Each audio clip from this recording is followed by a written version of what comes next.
2024 വർഷാവസാനം മലയാള സിനിമയ്ക്കായി ഉണ്ണിമുകുന്ദന്റെ വക തീർത്തും ഒരു എക്സ്ട്രീം വയലൻസ് ചിത്രം. അതായിരുന്നു മാർക്കോ. നടൻ ഉണ്ണിമുകുന്ദന്റെ കരിയറിലെ 100 കോടി ക്ലബിൽ കയറിയ രണ്ടാമത്തെ ചിത്രമായ മാർക്കോ അടിമുടി ഒരു ആക്ഷൻ പടമായിരുന്നു.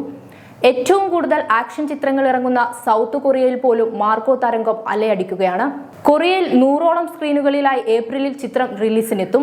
കൊറിയൻ മോഹൻലാൽ എന്നറിയപ്പെടുന്ന ഡോൺലി തുടങ്ങി അങ്ങോട്ട് ഒരുപാട് ആക്ഷൻ നായകന്മാരുള്ള കൊറിയയിൽ ഒരു മലയാള ചിത്രം പ്രദർശനത്തിനെത്തുമ്പോൾ ഇത് തീർത്തും മലയാളികൾക്ക് അഭിമാന നിമിഷമാണ്.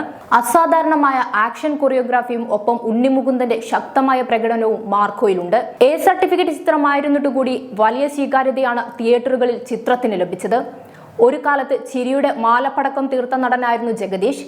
ഈയിടെയായി സീരിയസ് കഥാപാത്രങ്ങൾ തിരഞ്ഞെടുക്കുന്നതിൽ ശ്രദ്ധ ചെലുത്തിയ ജഗദീഷ് മാർക്കോയിലെത്തിയത് തീർത്തും കറതീർന്ന വില്ലനായിട്ടാണ്. മലയാളത്തിന് പുറമെ തെലുങ്ക്, തമിഴ്, ഹിന്ദി, കന്നഡയിലെല്ലാം ചിത്രം പ്രദർശനത്തിനുണ്ട്.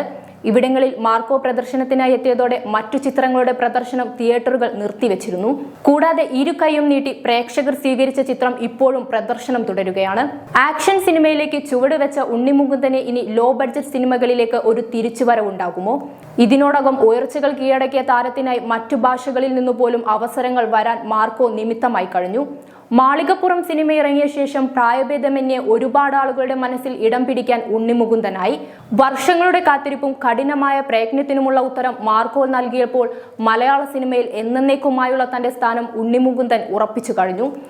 കൂടാതെ ഇനി അങ്ങോട്ട് ഉണ്ണിമുകുന്ദന്റെ കാലം തന്നെയെന്ന് മലയാളികൾ ഒന്നടങ്കം പറയുന്നു.